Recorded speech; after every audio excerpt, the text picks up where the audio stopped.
Alam niyo ba, si Mr. John Wenzel P. Mijaurada ay isang mag-aaral sa Bison sa programang BSME 1B? Okay, share ko lang guys, someone asked, sino nga ba si Mr. John? Let me explain something. Mr. John Wenzel P. Mijaurada o kilala bilang John ay 18 taong gulang na. Tinatawag siyang John dahil sa kilalang Amerikano ng kanyang magulang at when naman para palagi siya manalo. First, ang hilig ni Mr. John ay magbasa, tumakbo, sumayaw, at magbalak.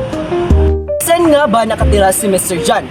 Nakatira si Mr. John sa Kugunsur dito sa malawak at mapayapang lugar dito sa Loot.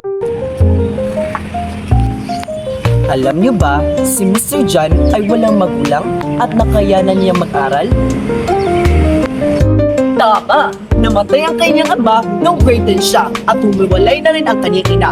Ngunit sa kanyang pinagdaanan, naging achiever siya sa kanyang paral sa UB noon, Institute.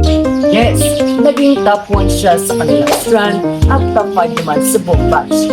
At ngayong bumugtong na siya sa kolehiyo, nais niyang ipurso ang kanyang pangarap na maging inhinyero. Alam niyo ba, hindi talaga mechanical engineering ang unang opsyon na nakunin sa kolehiyo? Tama! Aircraft maintenance technology talaga ang unang option niya kunin sa kolehiyo. Ngunit dahil wala siya magulang, nagkaproblema sa pera, naging mas praktikal naman si Mr. John. At dahil interest niya ang mechanics, kinuha niya ang mechanical engineering.